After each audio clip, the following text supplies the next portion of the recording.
propósito. Hemos sido creados para alabanza de la gloria de su gracia, y qué bueno cumplir ese propósito también en nuestra vida. Pero también sabemos que estamos aquí reunidos, Dios nos congrega conforme a su palabra para cumplir su responsabilidad, para alimentarnos, para sustentarnos, para que su buena palabra pueda llegar a nuestro corazón y podamos crecer, crecer y crecer en todas las cosas a la medida de la estatura de la plenitud de Cristo Jesús. Aleluya.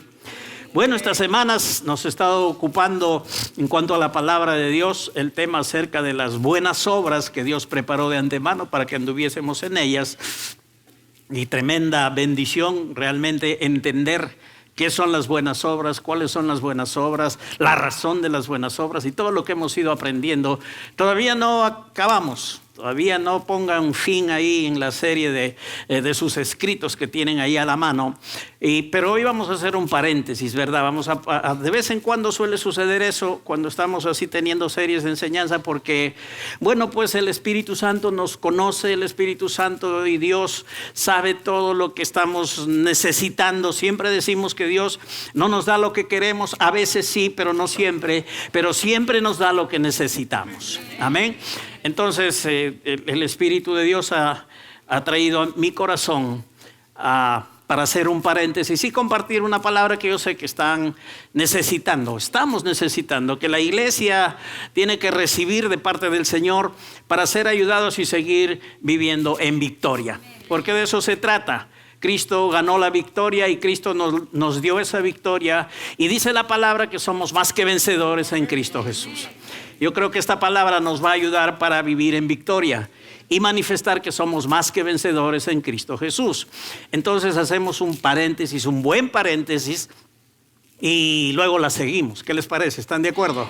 Amén. Luego terminaremos nuestra serie de enseñanzas acerca de las obras en las cuales Dios preparó de antemano para que anduviésemos en ellas. Entonces, hoy vamos a disfrutar de la buena palabra de Dios. Lo vamos a comer, así como disfrutamos nuestra comidita norteña, que es riquísima, con entrada, con segundo plato fuerte, con su postre y su fresquito, todo rico, todo rico. Entonces también la palabra de Dios es nuestra comida y estamos aquí para disfrutarla. Amén. Hemos venido no solo a oír, pero hemos venido a recibir, hemos venido a comer la palabra de Dios. De eso se trata.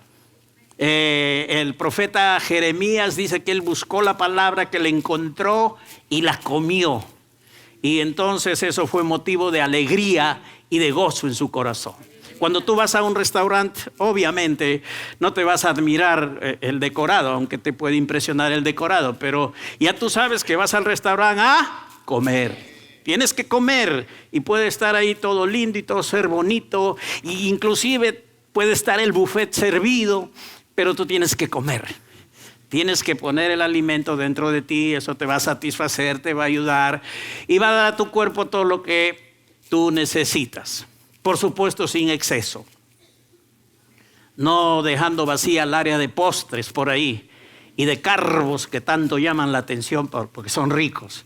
Pero sabemos que hay que ingerir, hay que poner el alimento dentro de nosotros para que esto nos pueda ayudar. Igual con la palabra de Dios, venimos aquí, sí, estamos contentos de alabar y adorar a Dios, pero venimos a comer. A veces la gente dice, voy al culto, quiero oír la palabra de Dios. Entonces su meta es solo oír la palabra de Dios. Y eso es bueno, pero no es todo. Es un comienzo. Es como cuando vas al restaurante y ves que todo está servido, pero todavía no comes. Entonces aquí en la iglesia no venimos solo a oír, sino a creer, a recibir, a guardar la palabra y estar dispuestos a ponerla por obra. ¿Cuántos dicen amén?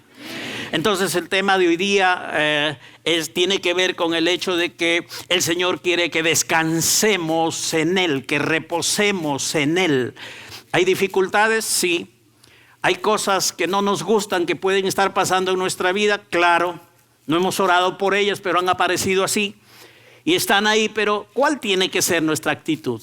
La Biblia nos enseña, la palabra de Dios nos enseña a descansar en el Señor. Y por supuesto que el descanso es algo que en términos naturales nos gusta hacer, ¿sí o no? Algunos nomás, los otros son full energía, 24 horas trabajando. Pregunto, ¿les gusta descansar o no? Sí. Y hay quienes se pasan, paran descansando nomás, ¿no? No hacen nada, son los reyes del descanso. Pero no se trata de eso. En términos naturales, el descanso sí es bueno. Y si tú estás pues de repente en una actividad de trabajar, en tu trabajo secular, sabes que necesitas descansar. Haces un trabajo físico, necesitas descansar. Haces un trabajo mental, necesitas descansar. Estás frente a la computadora, tu trabajo tiene que ver con eso. Y entonces necesitas descansar. Y si haces deporte, también necesitas descansar. Y si comes, también necesitas descansar. ¿Sí o no, ministro Raúl? Claro. ¿Para qué descansamos? El ministro Raúl tiene una buena receta. Para que nos digiera, dice. Hace años que trabajábamos aquí.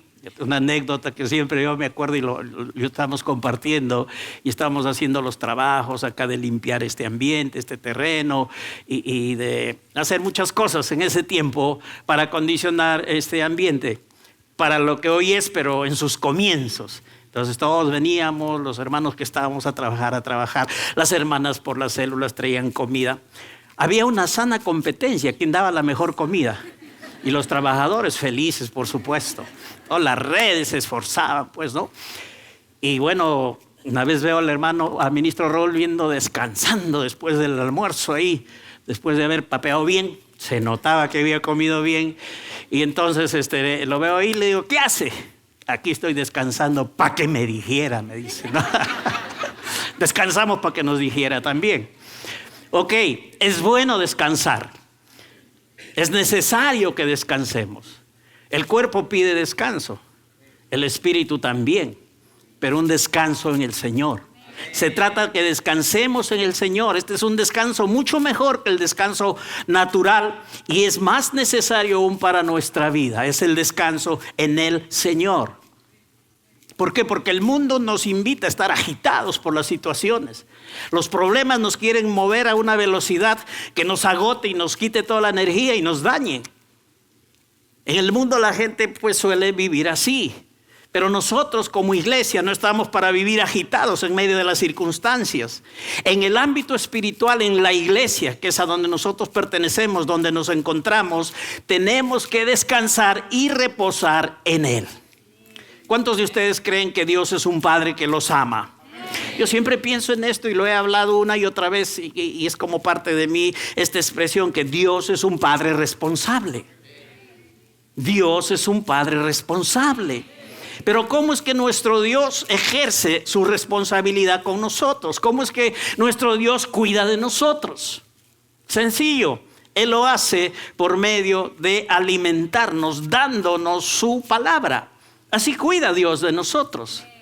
Porque Dios no se aparece a cada rato en tu vida para abrazarte así físicamente que lo sientas, acariciar tu cabecita, decirte y susurrarte palabras a tu oído. No hace eso. Dios siempre está a nuestro lado, ministrándonos, ayudándonos a través de su palabra. Es con su palabra que Dios trabaja. Por eso es que hay que oír esa palabra, hay que creer esa palabra y entonces las cosas en Dios están hechas. Él ejerce su responsabilidad a través del alimento de su palabra a nuestra vida. Así como tú, papá o mamá, sabes de esto, porque cuando tienes tu hijito, tu hijita, tú sabes que para que todo se pueda desarrollar a través de su vida, en su vida y a través de su vida de ese niño, tienes que alimentarlo, porque si no se alimenta no puede subsistir, no puede vivir y no puede lograr nada a falta del alimento. Te puede gustar tu hijito, puede ser lindísimo, puedes tener una visión de grandes cosas, pero si no lo alimentas, no hay crecimiento, no hay sustento y por lo tanto no se va a realizar todo lo que tienes en tu corazón, todos los anhelos que tienes respecto a tu niño. Entonces el alimento es elemental, clave, básico, necesario, indispensable. No puede ser pasado por alto. Entonces, ¿cómo Dios ejerce su responsabilidad con nosotros para poder descansar? Es a través de su palabra, hermanos. Ahora nosotros a esa palabra hay que, como digo, oírla, creerla, guardarla y hacerla. Dios nos alimenta, así como tú alimentas a tus hijos. Jesús dijo que si ustedes siendo malos saben dar buenas dádivas a sus hijos, si les pide un pan no le darán una piedra. Yo estaba hablando de comida, ¿no? Si les pide un pescado no le darán una serpiente. Entonces así vuestro Padre Celestial también dará buenas cosas a los que le pidan. Entonces es importante saber que Dios es responsable con nosotros a través del alimento, de la palabra que trae a nuestras vidas. Entonces, iglesia, en tiempos difíciles, donde la mayoría de gente, donde la mayoría de personas en este mundo tienen una actitud alarmista por las noticias, por las cosas que se están oyendo, porque el eclipse, y bueno, con el eclipse creo que ya pasó y no pasó nada, ¿no? El eclipse ya pasó y no pasó nada. Y se han tejido tantas cosas. Y nosotros sabemos que como señales pueden estar ahí sucediendo cosas en este tiempo. Porque estamos en tiempos que anteceden la segunda venida de Cristo. Y nuestro mismo Jesús habló acerca de señales que habría en el cielo. Pero a veces la gente está hablando de más en cuanto a estas señales y cosas que Jesús dijo, pero que no tenemos más evidencia, diríamos, y más seguridad respecto a cómo es que se darán, cómo es que se llevarán a cabo. Sin embargo, la gente a veces está hablando un poco más de lo debido y está creando a veces falsas expectativas, a veces temor también en las personas. Pero, amados hermanos, no hay que permitir que nuestro corazón se alarme y se llene de temores en un tiempo y en un mundo como el que estamos viviendo. Que dentro del mismo cuerpo de Cristo se hablan y se dicen cosas. No permitamos la ansiedad ni el afán. Dios nos llama a tener por su palabra una actitud totalmente opuesta a estar alarmados, a estar afanados, a estar llenos de temor. ¿Qué dijo el Señor Jesús?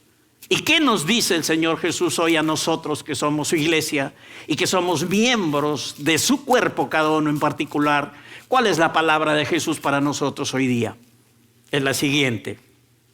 Jesús dijo a sus apóstoles, a sus discípulos: estas cosas os he hablado para que en mí tengáis paz. ¿Qué es lo que Dios quiere?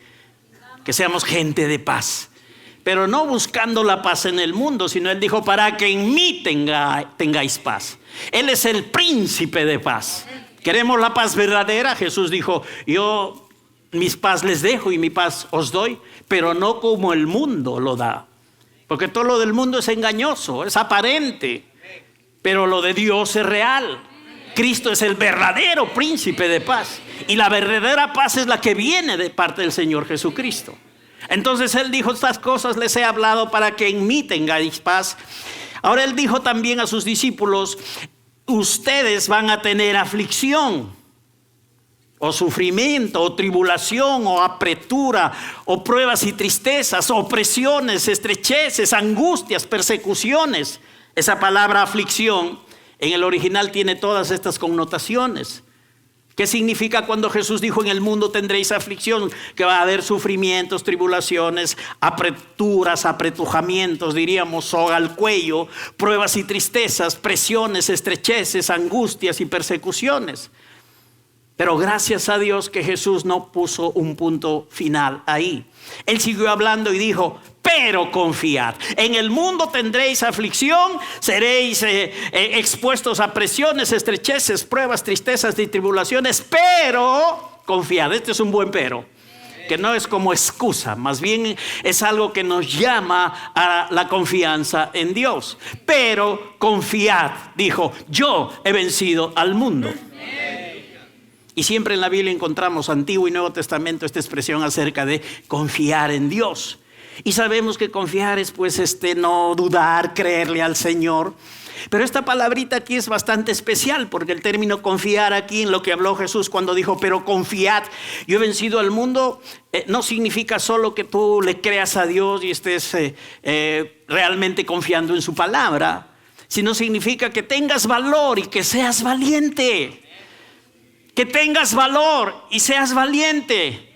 El ejército del Señor está compuesto por soldados valientes, por gente de valor, gente que le cree a Dios, gente que no tiene temores. Y esto es lo que Jesús dice: confíen, sean gente de valor, sean valientes, tengan ánimo. Porque sus discípulos iban a pasar tiempos difíciles realmente, porque iban a agarrar a su maestro, iba a ser entregado, iba a ser crucificado, ellos iban a ser perseguidos.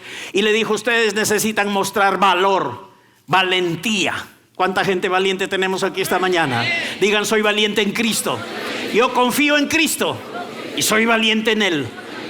Bueno, eso es lo que el Señor Jesús estaba diciendo en este contexto cuando dijo, confíen, tengan valor, sean valientes, tengan ánimo. Yo he vencido al mundo. Una vez conversaba con un hermano y él me decía, ay, qué lindo sería, pues a veces queremos que la palabra diga cosas que nos gusten más o que nos hagan sentir mejor. Qué lindo sería si Jesús aquí hubiera dicho, confíen y ustedes también han vencido al mundo. Pero él dice, confiad, yo he vencido al mundo. Y a algunos les caería bien mejor que diga, tú has vencido al mundo o ustedes han vencido al mundo. Pero aquí no es así el asunto. Él dice, yo he vencido al mundo. ¿Por qué razón dijo Jesús eso? Porque Él y nosotros somos uno. Así es que si Él ha vencido, tú, yo y todos los creyentes también hemos vencido. Y es lo mismo que aquí puede decir, sin cambiar el sentido, que puedas decir que yo también ya he vencido al mundo. Yo confío en el Señor, yo ya he vencido al mundo. Porque somos el cuerpo de Cristo, porque estamos unidos al Señor, somos un espíritu con Él. Y si Jesús venció, nosotros también hemos vencido. Todo lo que Él logró, toda autoridad que Él conquistó, se la dio a la iglesia por cabeza. Y así como Él tiene la victoria, tú y yo tenemos la victoria de situaciones, de dificultades, de adversidades y cosas que puedan suceder. No es de sorprenderse esta declaración de Jesús cuando Él dice, confíen, yo he vencido al mundo. ¿Por qué? Porque nosotros tenemos que vivir de una manera diferente. Tenemos que actuar diferente. Estamos en un reino diferente y estamos llamados, lo hemos predicado el año pasado bastante, a marcar la diferencia. Porque vivimos en otro reino. Porque no más estamos en las tinieblas, ya estamos hoy en la luz. Y somos llamados, lo hemos dicho, a marcar la diferencia. Pablo, el gran apóstol de la gracia y de la fe, él entendió esto, lo aprendió y decidió vivir bajo esta perspectiva. Ahora vamos a aprender de él. La actitud que tuvo Pablo nos va a ministrar, nos va a ayudar a nosotros, y es una actitud previa a entrar en el descanso del Señor. Entonces vamos a llegar al descanso, pero vamos viendo una actitud previa que la palabra nos enseña en la experiencia de Pablo. ¿Para qué? Para aplicarla a nuestra vida y poder realmente reposar en el Señor.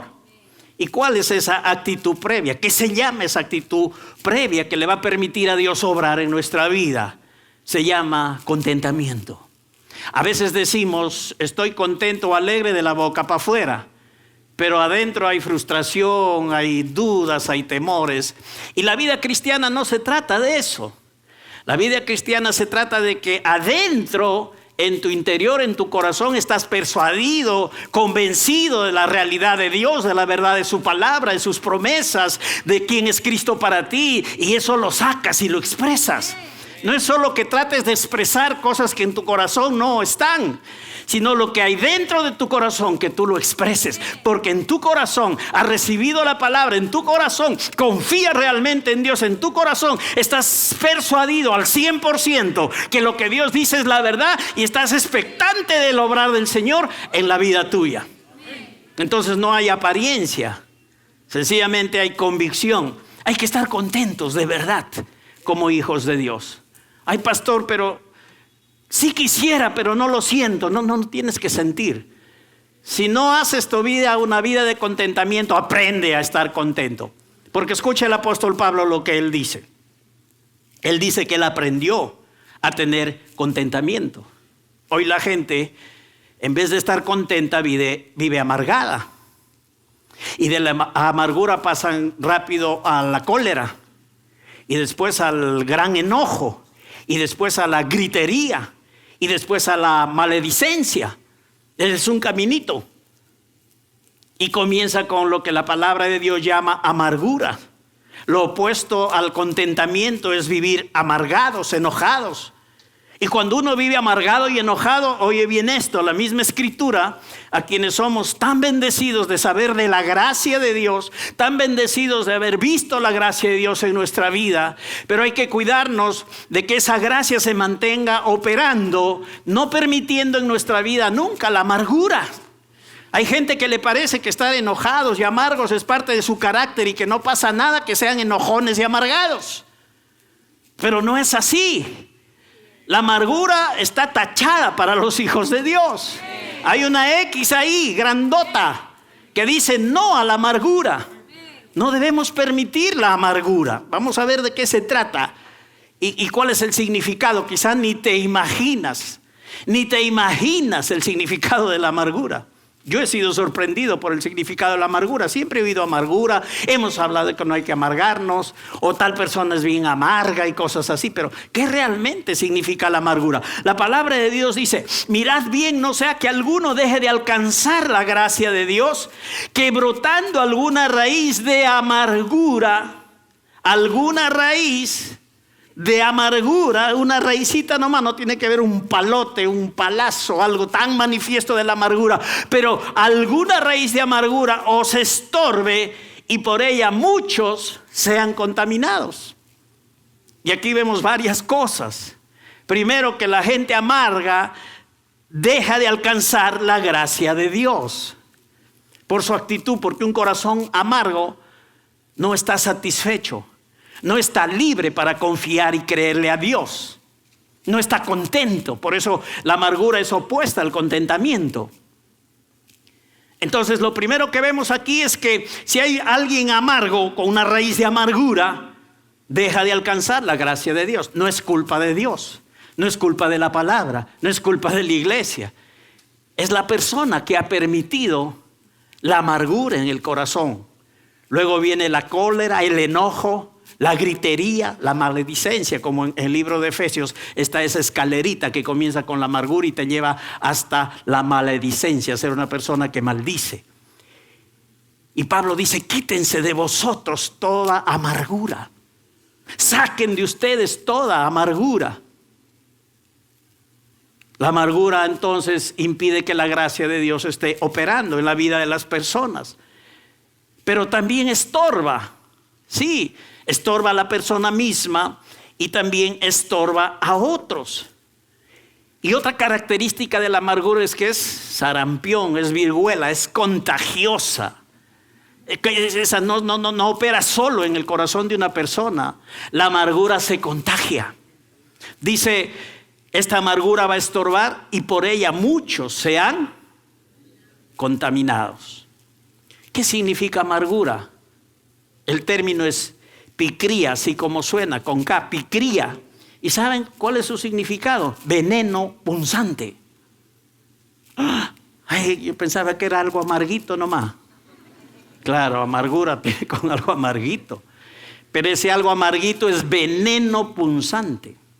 Ese es el significado de esta palabra, usada ahí en el griego, picría, veneno punzante. Por eso es que hay una traducción bíblica que es de las modernas, que es la Nueva Traducción Viviente, y traducen mucho mejor este pasaje. Dice: cuídense unos a otros para que ninguno de ustedes deje de recibir la gracia de Dios. Tengan cuidado de que no brote ninguna raíz venenosa de amargura. Y ya le mete veneno al asunto, porque ese es el significado real. ¿Qué es la amargura? Veneno punzante. Que no brote raíz venenosa de amargura, la cual los trastorne a ustedes y envenene a muchos. Esa es la traducción de la Nueva Traducción Viviente de Hebreos 12:15. Entonces, no a la amargura, iglesia. No permitamos la amargura. Nunca te des el lujo, entre comillas, mal lujo, de vivir amargo y enojón, porque eso tiene consecuencias dañinas. Sobre todo que vas a dejar de alcanzar las manifestaciones de la gracia de Dios. Qué bueno es el Señor, hermanos.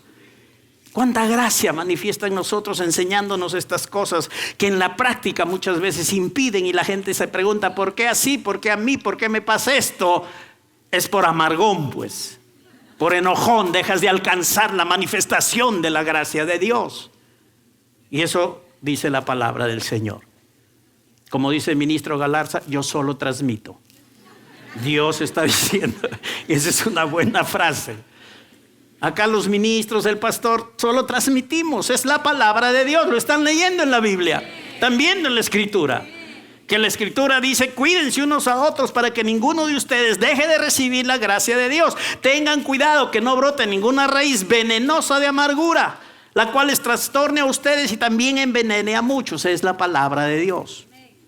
Y entonces este término amargura también se encuentra en otros contextos de la palabra, que nos muestra malas actitudes de la gente que está actuando en amargura. En Samaria, cuando hubo la dispersión desde Jerusalén y Felipe fue a Samaria y predicaba el evangelio y el evangelio llegó y se comenzó a extender, hubo ahí un hombre que era dedicado a las artes mágicas, Simón el mago. Y este Simón el mago se había convertido, faltaba renovar su mente seguro, pero paraba con Felipe, se bautizó. ¿Sabes? Cuando uno se convierte y se bautiza y es difícil dudar de la conversión de la persona. Y más que está pegadito a Felipe, ahí fiel. De repente en Jerusalén la iglesia se entera de que en Samaria se estaba predicando el evangelio y que la gente estaba recibiendo a Cristo. Entonces comisionan a Juan y a Pedro para que vayan ahí a Samaria. Y cuando llegan a Samaria comienzan a ministrar el Espíritu Santo. La gente había recibido a Jesús, había sido bautizada, pero todavía el Espíritu Santo no había venido sobre ellos y comienzan a ministrar. Y el Espíritu Santo viene sobre la vida de las personas. Y Simón, pegadote a Felipe, está viendo todo lo que está pasando y se asombra por lo sobrenatural. Y él era platudo, ricachón, y creía que con su plata podría lograr todo. Entonces le dice, Pedro, véndanme ese poder, yo quiero también ese poder. Ya no estaba obrando él en las artes mágicas, pero él quería tener el poder, pero él pensaba erróneamente que con mi plata todo lo puedo. Hay gente que piensa que con la plata todo lo hace. Hay cosas que ni el dinero puede hacer y solo Dios puede hacerlas. Amén. Entonces, ¿qué pasó? Pedro lo confronta y le dice, oh Simón, le dice, en hiel de amargura y en prisión de maldad veo que estás. Porque él quiere comprar el poder del Espíritu Santo con dinero. Y con Dios el asunto no va por ahí. El Espíritu Santo es un don también para nosotros. Su unción, su poder es un don. No para negociar, no para mercantilizar, sino para usarlo en beneficio del pueblo de Dios y de la gente que no conoce al Señor. Entonces el corazón de Simón, dice la palabra, estaba en hiel de amargura y en prisión de maldad. También en Efesios 4 la Biblia dice, hablando a la iglesia, que quiten de sus vidas toda amargura porque es el inicio de cólera, ira y gritería, que finalmente termina en maledicencia. En ningún caso la amargura es lícita, en ningún caso la amargura es beneficiosa.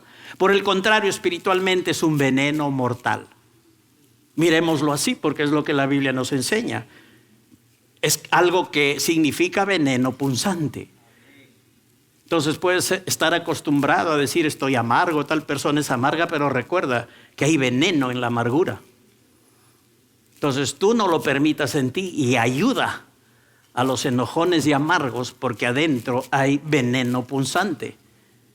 Y el veneno tú sabes que hace daño y mata cosas, ¿no? Es importante meditar en esto. Entonces hay que tener en vez de amargura, ¿qué cosa? Contentamiento. Entonces le hablé un poquito de la amargura porque alguien necesitaba escuchar esto. ¿Cuántos amargones hay por aquí? Nadie dice amén. Está bien, está bien. Están recibiendo la palabra y siendo tratados por ella. Gloria a Dios. Entonces ahora nos toca lo que continúa. No amargos, sí contentos. Ok. Pablo nos enseña, si tú no te sientes o no sientes estar contento, entonces se puede aprender. Mira lo que dice Pablo, Filipenses 4, versos del 11 al 13. Y luego entramos al descanso del Señor.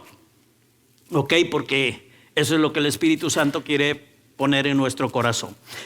Y si nos va a ocupar otra sesión, lo haremos, no estamos apurados. Filipenses 4, del 11 al 13. No lo digo porque tenga escasez, pues he aprendido a contentarme, cualquiera que sea mi situación. Sé vivir humildemente, sé tener abundancia. En todo y por todo estoy enseñado, así para estar saciado como para tener hambre, así para tener abundancia como para padecer necesidad.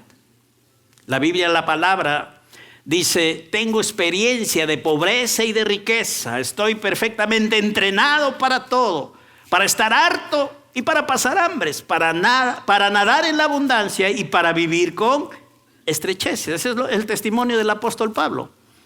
Su contentamiento de él no dependía de las cosas abundantes que lo estuvieran rodeado en un tiempo, o perdía el gozo porque había limitación de cosas en su vida. Él aprendió, dice, a estar contento. Él fue enseñado por Dios.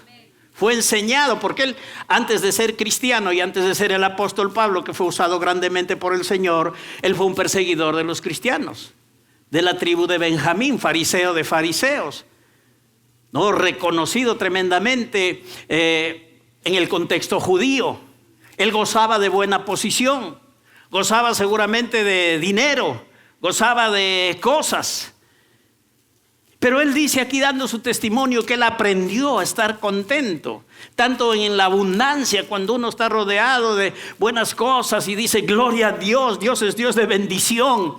Pero hay gente que solamente en el tiempo de la abundancia se goza, y cuando esa abundancia momentáneamente no está, se quejan de Dios, ¿dónde está el Señor? Y comienzan a culpar hasta el que recibe en la puerta de la iglesia. El asunto, hermanos, es aprender a contentarnos, no dependiendo de la circunstancia que nos rodea.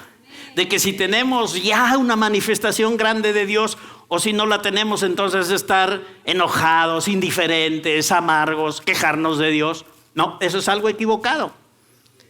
Pablo aprendió a estar contento siempre, tanto en la abundancia como en los momentos de escasez.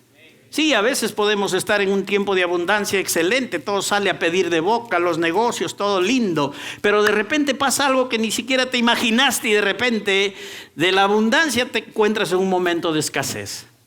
Y pasa. Pero ¿qué es lo que tenemos que hacer? ¿Que porque estamos en escasez hay que desconfiar de Dios, hay que dudar, hay que enojarnos, hay que hablar mal de Dios o de la gente? De Dios, bueno, hay que ser recontra osados ya negativamente para hablar mal de Dios. Pero a veces lo hacemos con la gente que son hijos de Dios, con la iglesia que es el cuerpo de Cristo. Hay que aprender entonces a estar contentos cualquiera que sea la situación. El término contento significa no depender y estar por encima de las circunstancias. Contento significa que tú no dependes de que haya mucho o que no haya mucho, sino que tú estás por encima de eso. Si hay hartísimo, gloria a Dios. Si hay poco o hay escasez, gloria a Dios. Él está conmigo, Él es mi ayudador. Él es el que hace cambios en mi vida. Él es el que me va llevando, el que me va enseñando, el que me va guiando. Y no me voy a quedar en ese momento de escasez. Vendrá mucho más seguramente a mi vida si mantengo una actitud correcta. Dejo de lado la amargura, dejo de lado las quejas. Por eso Santiago nos da otra pauta sorprendente cuando nos dice que tengamos sumo gozo, gran gozo. Hace años hablábamos de esto cuando enseñábamos lo que Santiago habla en su epístola, que tengamos por sumo gozo cuando nos encontremos en diferentes pruebas. Y el sumo gozo tiene expresiones de una alegría desbordante, tanto en palabras, tanto como tu cuerpo también expresándolo.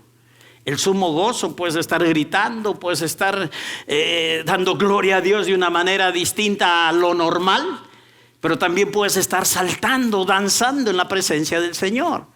El término sumo gozo es así, expresa esto de parte de nuestro corazón y a través de nuestro cuerpo. ¿Qué debemos tener en vez de enojo, de amargura? Contentamiento. Hay que aprender a tenerlo siguiendo la dirección de Dios. Él nos enseña por su palabra y por su espíritu. En Dios aprendemos a estar contentos. Confiando en la palabra podemos estar contentos. Y Él dice que tengamos sumo gozo cuando nos hallemos en diferentes pruebas. Entonces el contentamiento acompañado de gozo son demostración de victoria en tu vida en el cumplimiento del plan de Dios contigo. Otra vez te lo digo, el contentamiento acompañado de gozo demuestran que hay victoria en tu vida en el cumplimiento del plan, propósito de nuestro Dios. Así es que, iglesia del Señor, a vivir contentos. Hay pastores difíciles, no siento. Aprende a contentarte. Digan, sí se puede. Digan, yo aprendo a vivir contento. Ok. Ahora, del contentamiento caemos redonditos en el reposo o en el descanso en el Señor. Una vez que dejas amargura, aprendes a estar contento, entonces vas a poder reposar en el Señor. Entonces quiero hablarles un poquitín del reposo y luego dejamos el resto para seguirla y disfrutar aún más de la palabra de Dios. Pero noten lo que dice en Isaías capítulo 30, versos 1 y 2 y algunos más versículos que les voy a ir mencionando. Vamos por Isaías 30. Hay que descansar en el Señor. Este descanso, así como en el descanso natural que te ayuda, te devuelve las energías otra vez, te anima para seguir adelante, igualito. En el reposo o descanso en el Señor, esto no es displicencia, ni pereza, ni holgazanería espiritual. Esto es confianza en Dios y vamos a ver de lo que se trata, ¿ya? Dice Isaías 30, versos 1 y 2. Ay de los hijos que se apartan, dice Jehová, para tomar consejo y no de mí, para cobijarse con cubierta y no de mi espíritu, añadiendo pecado a pecado. Porque se apartan para descender a Egipto y no han preguntado de mi boca, para fortalecerse con la fuerza de Faraón y poner su esperanza en la sombra de Egipto. El verso 7 dice, ciertamente Egipto en vano e inútilmente dará ayuda. Por tanto yo le di voces que su fortaleza sería estarse quietos o descansar en mí o reposar en mi palabra, en mi voluntad, en mis promesas. Sin embargo, Dios habla de este grupo de gente del pueblo de Israel en este contexto y dice, ay de los hijos que se apartan. Este es un lamento compasivo de Dios por las consecuencias de quienes se alejan de Él. Porque Él dice, ay de los hijos que se apartan. Entonces esta expresión nos muestra que el Señor tiene un lamento compasivo por aquellos que se alejan de Él. ¿Por qué? Porque uno lejos del Señor va a fracasar. Le puede parecer que todo le sale a pedir de boca al comienzo, cuando recién empieza a alejarse, y puede parecer que todo se compone alejándose del Señor. Mentira del diablo. Sí, una gran mentira. Nunca las cosas se arreglan lejos de Dios. Dios es el Todopoderoso, el sabio Dios que arregla y tiene soluciones a todos los problemas. Así es que es una mentira del diablo cuando la gente siente que le va yendo bien cuando se va de la iglesia, cuando se aleja de la palabra de Dios. Mentira del diablo. Sí, le están dando abiertamente su mente a Satanás para que trabaje y haga la voluntad del diablo y no la voluntad de Dios. Nosotros creemos en lo que la Biblia habla de Satanás. El león rugiente que está buscando a quien devorar. Aquel de quien no tenemos que ignorar sus maquinaciones o sus juegos mentales. Por supuesto, Cristo lo venció, la iglesia también. Pero no hay que dejarse engañar si él ya está derrotado. Hay que creerle a Dios y no a las insinuaciones y mentiras que él a través de pensamientos opuestos a la palabra pueden traer. Eso le estaba pasando aquí a Israel. Y Dios dice, ay de los que se apartan por las consecuencias, para tomar consejo y no de mí. Y ese es el doble pecado del cual habla aquí la palabra, añadiendo pecado a pecado. Primero alejarse de Dios y luego buscar palabra que no sea de Dios para recibirla y guardarla en el corazón y seguramente hacerla. Porque hay gente que está buscando palabra, la palabra de Dios no le hacen caso. Y a cualquier otra palabra que les diga el brujo, que les diga o tal o cual persona, a ojos cerrados la hacen. Pecado añadido a pecado. Piensan que en Egipto, en el mundo está la solución. Iglesia, nuestras soluciones están en Dios. Están en familia, estando en Cristo. Ahí está presente Dios, Jesucristo, el Espíritu. Ahí están nuestras soluciones. No te alejes de Dios. No busques fuera de Dios. No busques en el mundo. La sabiduría del mundo es animal y diabólica. La sabiduría de Dios es pura, santa, perfecta, gloriosa. Y Dios está listo para soltarla sobre tu vida y tu corazón. El que tiene falta de sabiduría, dice Santiago, pídala nomás. Tenga confianza y le será dada abundantemente y sin reproche. ¿Qué le parece esa promesa? Dios nos está autorizando a pedirle sabiduría. Y dice que nos dará abundantemente y sin reproche. Ay, no sé qué hacer. Esa es una expresión que dice, no tengo sabiduría. Si no tienes sabiduría, es porque no estás pidiendo, pues. Porque si pidieras, ¿acaso Dios es mentiroso? Ay, no sé qué hacer, ya estoy cansado de esto, estoy cansado de lo otro. Nada me sale bien. Sí, con esa tonadita de voz. Nada me sale bien. Estoy cansadísimo. Bueno, no estás pidiendo sabiduría. Porque si uno pide a Dios, Dios nos da abundantemente y sin reproche. Yo creo que Dios no miente. ¿Qué dicen ustedes? Ahora oigan esto. Verso 15 de Isaías. Porque así dijo Jehová el Señor, el Santo de Israel. Esto tiene vigencia para nuestra vida. Aunque está en el Antiguo Testamento, de acuerdo a lo que es la voluntad de Dios en Cristo, esto tiene vigencia para nosotros. Dice, así dijo Jehová el Señor, el Santo de Israel. En descanso y en reposo seréis salvos. Aleluya. En quietud y en confianza será vuestra fortaleza. Y no quisisteis. Tercos, duros, corchos, insensatos. O sea, les estoy diciendo que así es. Y ustedes, tercos, van por otro lado. Buscan otra solución. Quieren arreglar las cosas de otra manera. Cuando las soluciones siempre están en nuestro Dios. Para sus hijos, las soluciones siempre están en nuestro Padre Celestial.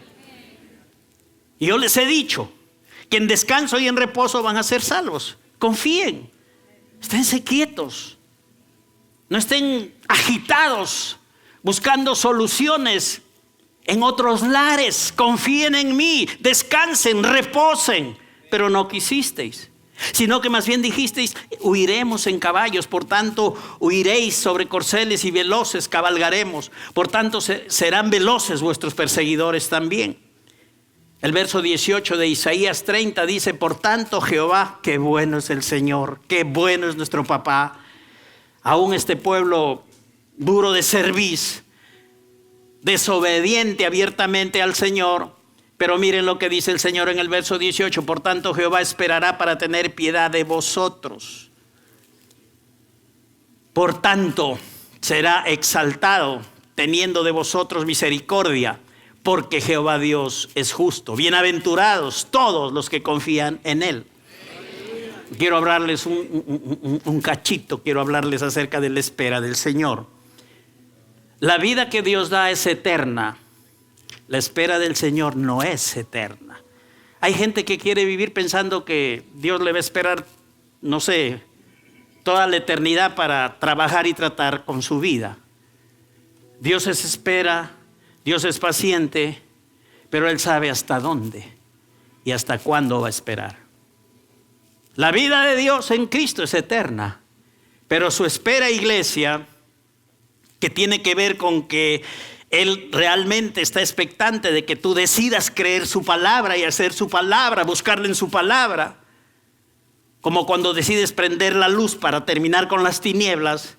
Pero la espera de Dios no es eterna, tiene un tiempo que se termina, así como pasó con la generación de Noé. Así como pasó en varios episodios de la vida de Israel, cuando Él mismo los entregó a sus enemigos. Como pasará con la iglesia también, que se va a acabar el tiempo de la gracia. La iglesia va a ir y va a ser juzgada en el tribunal de Cristo. Y también pasará con el mundo. Entonces Dios es eterno. Él nos dio vida eterna, pero para obrar en nuestras vidas su espera sí tiene fecha de caducidad. No sabemos cuándo ni cuánto, pero sí sabemos que se puede terminar. el rato que menos piensas. Por eso hay que estar moscas, o sea, atentos, digo, para poder cambiar cuando Dios nos habla.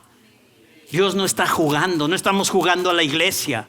Hay que ser serios con Dios. Yo veo en estos últimos tiempos poca seriedad en la gente. No en todos, pero sí hay alguna gente, aún dentro de la iglesia nuestra y de otras iglesias también, lo sé, que hay poca seriedad. No están considerando a Dios. Hacen las cosas como que le hacen un favor a Dios o un favor al pastor. Y piensan que sí, yo asisto a la iglesia, la palabra de Dios es tan buena, pero no quieren cumplir ni seguir la dirección de Dios. Ni siquiera quieren cumplir sus compromisos con Dios. Hay gente que se ha casado con consejería, con testigos, con celebración, y así buscan sus excusas rápido para divorciarse. ¿El divorcio es la voluntad de Dios? No. Hay que pelear por nuestro matrimonio. Hay que pelear porque la voluntad de Dios sea hecha en nuestra vida matrimonial. Para eso juré, para eso pacté, para eso firmé. ¿Qué tal raza que hago todo?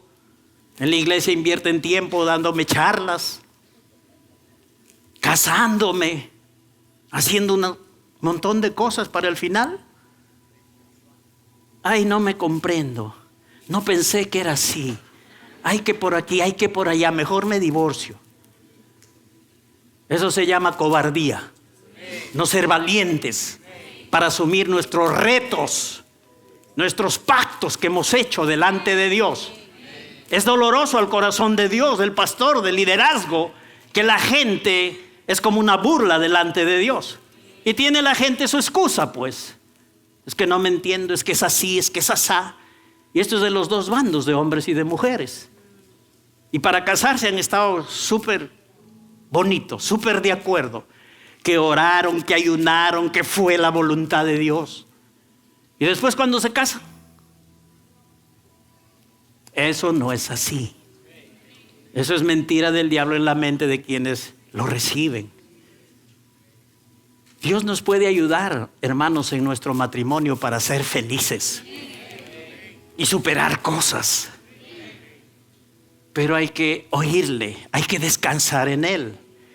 No hay que bajar a Egipto, al mundo, para seguir su ejemplo y estar haciendo cosas igualito que el mundo hace. Y en el mundo pues ya ni se casan mejor, ¿no? Creo que ellos están un poco mejor porque ya ni se casan.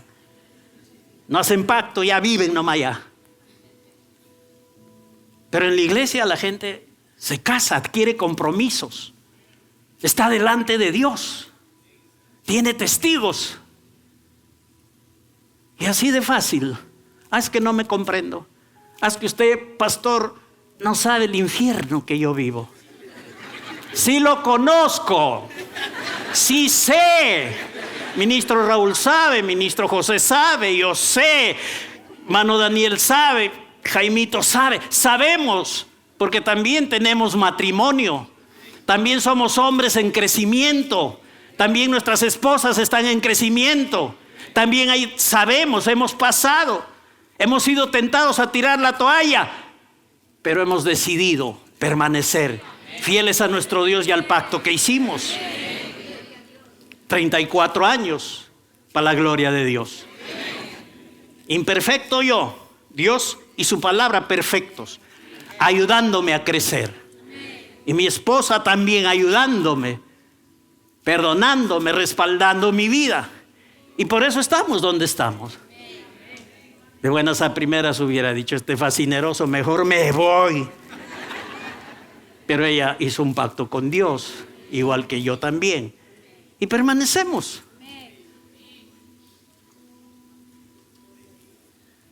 Hay que descansar en el Señor. Entonces Dios dice en descanso y en reposo, pero ustedes no quieren. Les doy la receta y ustedes se van a otro lado. Quieren encontrar soluciones como el mundo, en el mundo, y no siguiendo la dirección de Dios. Pero esta es la buena noticia, Dios aún espera Todavía se pueden arreglar las cosas, pero depende de las personas. Todavía hay oportunidad. Esperaré para tener piedad de vosotros y serán exaltados, porque Dios es justo.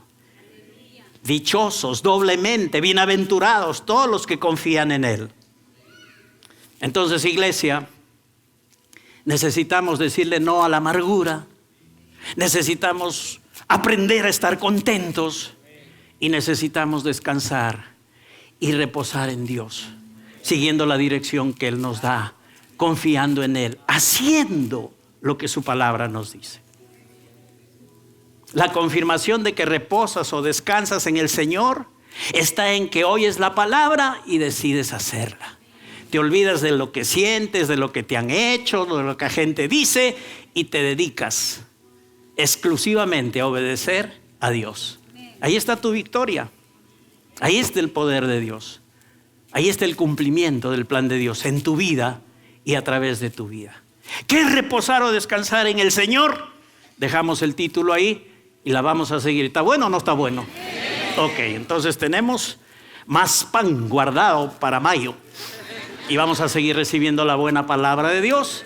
Y no nos olvidamos de las buenas obras, todavía quedan pendientes, pero estamos siguiendo al Espíritu de Dios.